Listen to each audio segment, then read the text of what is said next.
ನಮಸ್ಕಾರ. ಆಪ್ಷನ್ಸ್ ಟ್ರೇಡಿಂಗ್ನ ಈ ಜಗತ್ತಿಗೆ ಸ್ವಾಗತ.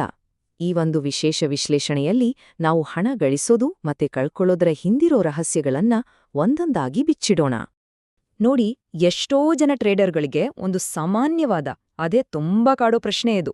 ಒಂದು ಆಪ್ಷನ್ ನೋಡಕ್ಕೆ ಅಗ್ಗವಾಗಿ ಕಾಣುತ್ತೆ, ಇದ್ರಲ್ಲಿ ದೊಡ್ಡ ಲಾಭ ಮಾಡ್ಬೋದು ಅನ್ಸುತ್ತೆ, ಆದ್ರೆ ತಗೊಂಡ್ಮೇಲೆ ಅದರ ಮೌಲ್ಯ ಯಾಕೆ ಇಳಿದೋಗುತ್ತೆ? ಬನ್ನಿ, ಇದರ ಹಿಂದಿನ ಕಾರಣ ಏನು ಅಂತ ನೋಡೋಣ. ಅದಕ್ಕೆ ಉತ್ತರ ತುಂಬಾನೇ ಸಿಂಪಲ್, ಆದ್ರೆ ಅಷ್ಟೇ ಮುಖ್ಯ. ಯಾಕಂದ್ರೆ ಹೆಚ್ಚಿನವರು ಆಪ್ಷನ್ನ ಬೆಲೆಯನ್ನ ತೆರೆಮರೆಯಲ್ಲಿ ಕಂಟ್ರೋಲ್ ಮಾಡೋ ಕೆಲವು ಗುಪ್ತ ಶಕ್ತಿಗಳನ್ನ ಪೂರ್ತಿಯಾಗಿ ನಿರ್ಲಕ್ಷಿಸ್ಬಿಡ್ತಾರೆ.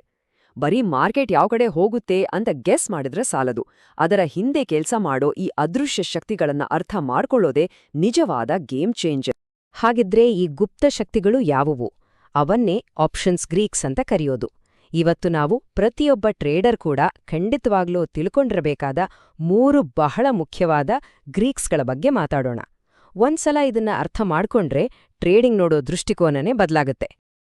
ನಾವು ಗಮನ ಕೊಡಬೇಕಾಗಿರೋದು ಈ 3 ಆಟಗಾರರ ಮೇಲೆ. ಮೊದಲನೇದು ಥೀಟಾ.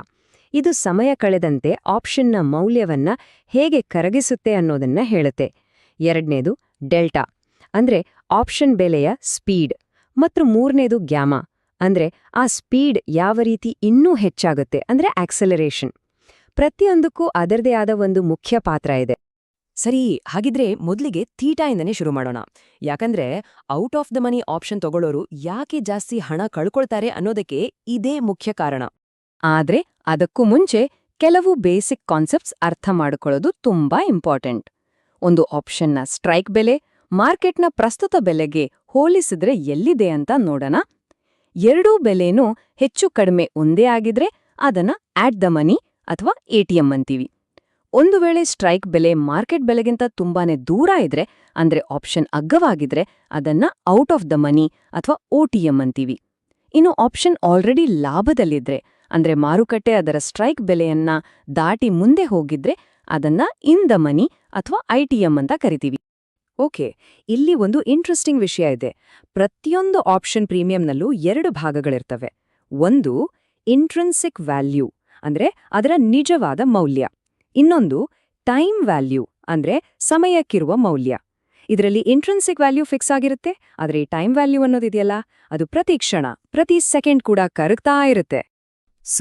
ಇಲ್ಲೇ ನೋಡಿ ಆಟ ಇರೋದು.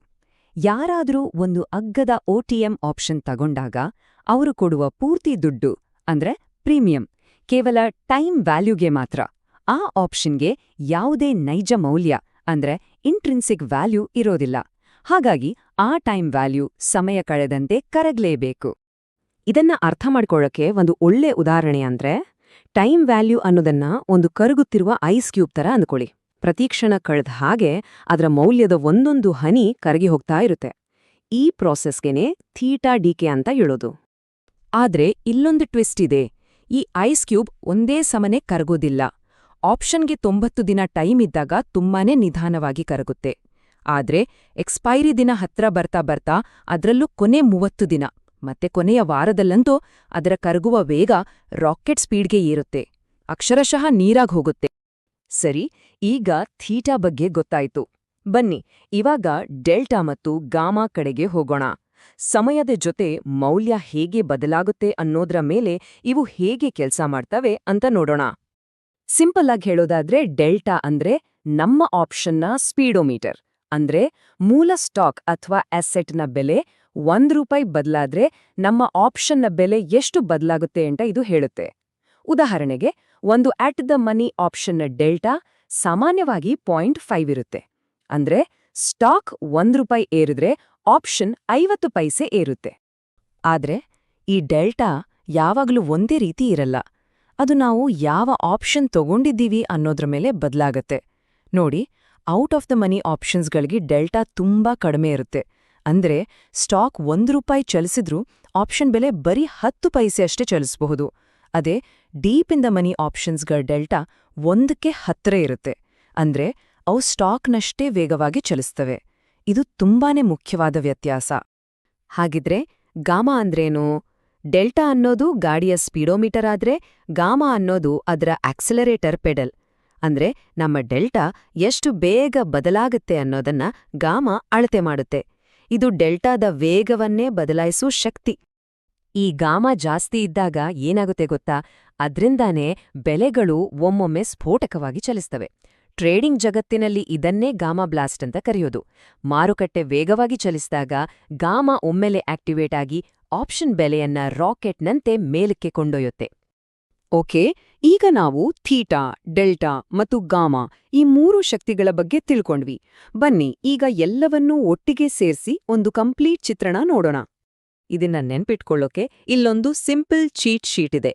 ಥೀಟಾ ಅಂದ್ರೆ ಕಾಯೋದಕ್ಕೆ ನಾವು ತೆರುವ ಬೆಲೆ, ಇದು ನಮ್ಮ ಎದುರಾಳಿ. ಡೆಲ್ಟಾ ಅಂದ್ರೆ ಆಪ್ಷನ್ ಬೆಲೆಯ ವೇಗ ಅಂದ್ರೆ ಸ್ಪೀಡ್, ಮತ್ತು ಗ್ಯಾಮಾ ಅಂದ್ರೆ ಆ ಬೆಲೆಯ ವೇಗೋತ್ಕರ್ಷ ಅಂದ್ರೆ ಆಕ್ಸಿಲರೇಷನ್. ಹಾಗಾದ್ರೆ ಇಷ್ಟೆಲ್ಲ ತಿಳಿದುಕೊಂಡ ಮೇಲೆ ನಾವು ಕಲಿಬೇಕಾದ ಮುಖ್ಯ ಪಾಠ ಏನು? ಯಶಸ್ವಿ ಟ್ರೇಡಿಂಗ್ ಅಂದ್ರೆ ಬರೀ ಮಾರುಕಟ್ಟೆ ಮೇಲೆ ಹೋಗುತ್ತಾ ಅಥವಾ ಕೆಳಗೆ ಹೋಗುತ್ತಾ ಅಂತ ಸರಿಯಾಗಿ ಗೆಸ್ ಮಾಡೋದಷ್ಟೇ ಅಲ್ಲ. ಅದಕ್ಕಿಂತ ಮುಖ್ಯವಾಗಿ ನಮ್ಮ ತಂತ್ರಕ್ಕೆ ಸಪೋರ್ಟ್ ಮಾಡೋ, ನಮ್ಗೆ ಅನುಕೂಲಕರವಾಗಿ ಕೆಲಸ ಮಾಡೋ ಗ್ರೀಕ್ಸ್ ಇರೋ ಆಪ್ಷನ್ ಅನ್ನು ಆಯ್ಕೆ ಮಾಡ್ಕೊಳ್ಳೋದು.